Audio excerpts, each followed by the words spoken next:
5. Bonjour à toutes et à tous. À continuation, on va réaliser une démonstration d'utilisation du défibrillateur cardiaque. Je vous rappelle que la loi du 4 mai 2007 a changé complètement le monde d'utilisation de ces appareils. Elle autorise à toutes les personnes non médecins à l'utiliser en cas d'arrêt cardiaque sur une victime se trouvant dans un lieu public. En plus, il y a une exonération de toute responsabilité civile et pénale en matière de secours prêté à une victime. On va commencer par vous présenter les défibrillateurs et faire une description détaillée de cet appareil. Commençons par la sacoche.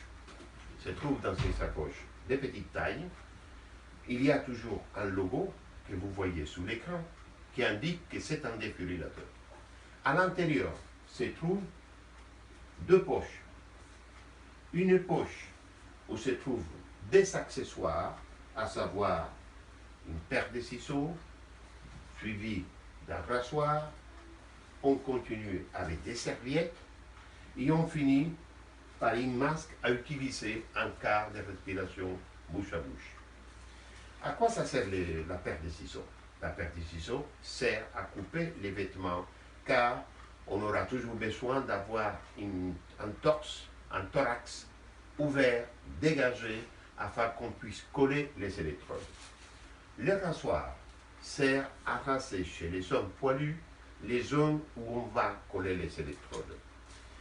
Les serviettes en papier seront toujours utilisées pour sécher la poitrine de la victime.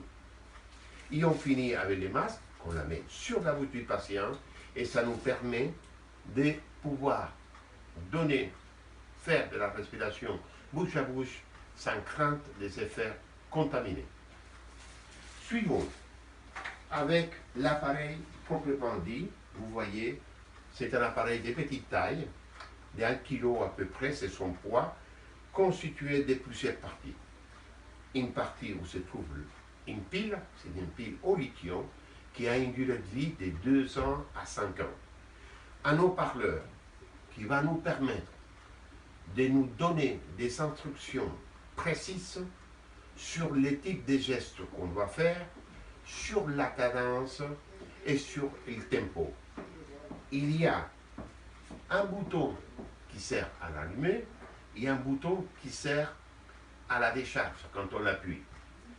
N'oublions pas que sur chaque appareil, il y a une paire d'électrodes. Des électrodes pour adultes, des électrodes pour enfants. C'est la taille qui va le différencier. Mais il y a une caractéristique importante. Sur une face, nous allons toujours trouver un dessin qui nous indique la localisation, l'endroit à laquelle cette électrode doit être collée. Suivons. N'oublions pas que ces électrodes ont un simple câble qui va les relier directement à l'appareil. Parlons du défibrillateur en général. Dans l'Hexagone, il y a plus de 60 000 défibrillateurs installés dans les lieux publics. Ils se trouvent dans un coffret que c'est facile à ouvrir. Il y a toujours une étiquette qui indique la date du dernier entretien. On sort la sacoche. Dès qu'on sort la sacoche, il y a deux possibilités. Il y a des endroits où le coffret est en rapport direct avec les SAMU et avec les pompiers. Et dans d'autres endroits, le coffret n'est pas en rapport. Raison pour laquelle, quand on est devant une situation pareille, on doit toujours avoir un téléphone portable à disposition afin d'appeler les 18, les pompiers ou les 15, les SAMU. Soyons clairs. C'est un appareil qui théoriquement peut être dangereux, mais en pratique, il est très simple d'utilisation. Il y a deux types de défibrillateurs. Les défibrillateurs automatiques, où on n'a rien à faire, simplement, on l'allume, il nous donne des indications qu'on doit suivre sereinement. Pas d'affolement, on fait exactement ce qu'il nous indique, on n'a même pas besoin d'appuyer, et il y a des défibrillateurs semi-automatiques où la personne, le sauveteur, est obligé d'appuyer pour décharger les 150 joules qui normalement sont déchargés par cet appareil-là. Il ne faut pas avoir peur. Dans les deux cas, ce qui nous intéresse, c'est que les personnes n'oublient pas les 3 gestes fondamentaux d'une réanimation d'un sauveteur qui se trouve dans une situation semblable. Les 3 gestes sont l'appel au secours, deuxième c'est les massages, troisième c'est les défibrillateurs. Je vous rappelle que de 7 à 8 arrêts cardiaques se présentent, surviennent devant des témoins. C'est la raison pour laquelle on préconise une chaîne de survie et de solidarité qui doit se former une fois qu'on est dans une situation semblable. On va essayer de faire une démonstration en direct, mais sachez-le, suivez les instructions parce que cet appareil a été programmé pour nous guider et programmé pour sauver des vies. À continuation, nous allons faire une démonstration en direct. On est devant une victime dans un lieu public. Il y a les premiers sauveteurs qui arrivent. Placez les électrodes sur le torse nu du patient, comme sur le schéma. Branchez les électrodes sur le boîtier, à côté de la lumière clignotante.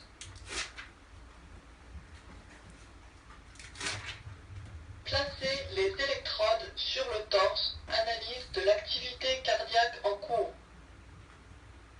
Ne touchez pas le patient.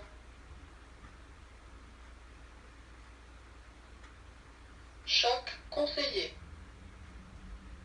Recharge de l'appareil en cours. Analyse en cours. Écartez-vous du patient. Appuyez sur le bouton. Choc délivré. Commencez la réanimation cardio-pulmonaire. Vous voyez, les défibrillateurs à un tachomètre qui nous indique la cadence à laquelle le massage cardiaque doit être effectué. Ces massages doivent être réalisés d'une façon très méthodique. 2 massages par seconde, c'est-à-dire 120 massages par minute. Le défibrillateur se met à nous donner des instructions toutes les 2 minutes. C'est-à-dire qu'en 2 minutes, nous allons réaliser 240 massages. La méthode, l'efficacité de ces massages doit être optimale. Elle peut se comparer à réaliser une force capable d'enfoncer le thorax entre 2 et 4 cm. Ça équivaut en pression entre 20 et 40 mm de mercure. Écoutez bien les instructions et essayez de faire les massages les plus efficaces. Rappelez-vous, un massage bien fait, c'est un cerveau protégé. On va continuer à écouter et à voir la façon comme le sauveteur doit réaliser le massage cardiaque. Il ne faut pas oublier 3 situations clés. 1, le patient il est inconscient en respiration sans pouls, on continue. 2, le patient reprend la respiration, les poumons, mais il est inconscient, on ne débranche pas l'appareil, on le met en position de sécurité. 3, le patient reprend respiration, pouls et conscience. On ne débranche pas, on éteint l'appareil et on lui explique ce qui s'est passé. Pour l'instant, l'appareil, le patient est en arrêt cardiaque véritable. C'est-à-dire que le massage doit continuer jusqu'au bout, jusqu'à l'arrivée des secours. On n'a pas le droit de quitter les patients. On n'a pas le droit d'abandonner les patients. Quand on commence la réanimation, c'est jusqu'au bout. Analyse de l'activité cardiaque en cours. Ne touchez pas le patient.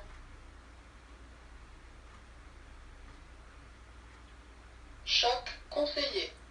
Choc conseillé. Recharge de l'appareil en cours. Analyse en cours. Écartez-vous du patient. Appuyez sur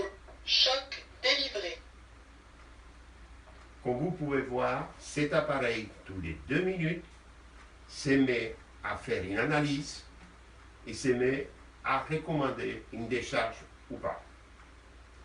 Combien de décharges peut réaliser cet appareil au total en 10, 15 ou 20 minutes? Il a la capacité de faire entre 300 et 350 décharges. Combien de décharges peut se réaliser et peut avoir un patient en 2 minutes? 1, 2, 3 décharges. Le but de cet appareil, c'est de normaliser le rythme cardiaque. Pour quelle raison je dis normaliser? Parce que plus de 70%, dans plus de 70% des cas, l'arrêt cardiaque est lié à une anomalie du rythme cardiaque qui s'appelle fibrillation. Donc l'appareil va défibriller, c'est-à-dire va régulariser le rythme. Nous venons de vous présenter la démonstration d'utilisation d'un défibrillateur en cas d'arrêt cardiaque dans un lieu public. Merci pour votre attention et à bientôt.